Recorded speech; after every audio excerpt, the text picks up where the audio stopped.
நண்பர்களே இங்கே பார்த்துங்க இந்த டெர்மில் அதாவது இந்த excite battery 150H 12 volt lead acid battery இருக்குல்ல டால் டியூபர் எக்ஸைட் இன்வா மாஸ்டர் ஓகேங்களா. இந்த பேட்டரியோட அந்த பாசிட்டிவ் டெர்மினல் எப்படி பூத்துட்டு இருந்து பாருங்க ஓகேங்களா. நம்ம எவ்வளோ பக்காவாக க்ளீன் பண்ண முடியுமோ க்ளீன் பண்ணிட்டோம் ஓகேங்களா. அதை ஒன்றுங்கிற தண்ணியில் வந்து பேக்கிங் சோடா இருக்குல்ல, பேக்கிங் சோடா போட்டு கலக்கி அந்த டெர்மினல் மேலே ஊற்றினாலே அது ஃபுல்லாக கரைஞ்சி இறங்கி வந்துடும் ஓகேங்களா. அது நம்ம நார்மல் தண்ணியை ஊற்றி தேய்ச்சா கூட வந்துடும். அது டிஸ்டில்டு வாட்டர் ஊற்றி தேய்ச்சா கூட பேக்கிங் சோடா போட்டு தேய்ச்சா ஓகேங்களா. பிடிச்சிடுச்சா இங்கே பாருங்கள் நெகட்டிவ் டெர்மினலையும் முடிஞ்ச அளவு க்ளீன் பண்ணுறோம் ஓகேங்களா. இப்போ என்னன்னா இதோட பாசிட்டிவ் மற்றும் நெகட்டிவ் டெர்மினல் வந்து நான் இதையும் க்ளீன் பண்ணிட்டேன். க்ளீன் பண்ணிவிட்டு நம்ம பாருங்கள் இப்போ க்ளீன் பண்ணி தான் வச்சுருக்கேன். க்ளீன் பண்ணிவிட்டு இப்போ பாருங்கள் அப்படியே நான் பாசிட்டிவ் நெகட்டிவ் டெர்மினல் கனெக்ட் பண்ண போகிறேன். கனெக்ட் பண்ணிட்டு பாருங்கள் இதோட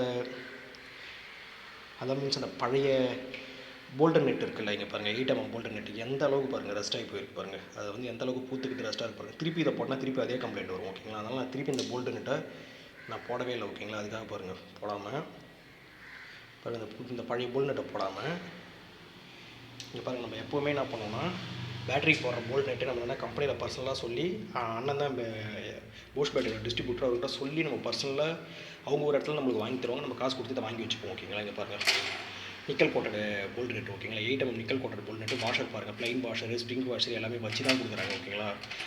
இந்த போல்ட் நெட் நம்ம தனியாக வாங்கி நம்ம போட்டு பேட்டரியை பக்காவாக டைட் வச்சுருவோம். அது இல்லாமல் பாருங்கள் பெட்ரோலியம் ஜெல் ஓகேங்களா. பேட்டரினே போடுற பெட்ரோலியம் ஜெல், வேக்சின் கூட கிடையாது, இது பேட்டரினே போடுற பெட்ரோலியம் ஜெல் இருக்குல்ல. 2 பேட்டரிக்கு போட்டு 2 பேட்டரி போல்ட் நெட் போட்டு பக்காவாக நம்ம டைட் வச்சுருவோம் ஓகேங்களா. ஆனால் இந்தமாரி நம்ம சின்ன சின்ன கம்ப்ளைண்ட் பார்த்துட்டு அந்த பழைய போல்ட் நெட்டையே போட்டால் அதையும் கூட பேக்கிங் சோடாவை க்ளீன் பண்ணி போடலாம், தண்ணி பேக்கிங் சோடா ஊற்றி. ஆனால் அது வந்து திருப்பி கம்ப்ளைண்ட் வரும். அதனால் நம்ம எப்பவுமே போல்ட் நெட் மட்டும் புதுசு மாற்றிடுவோம் ஓகேங்களா. டிஸ்டில் வாட்டர் இந்த பேட்டரிக்கும் டாப் அப் பண்ணிவிட்டு அதை நான் உங்கள்கிட்ட காட்டல.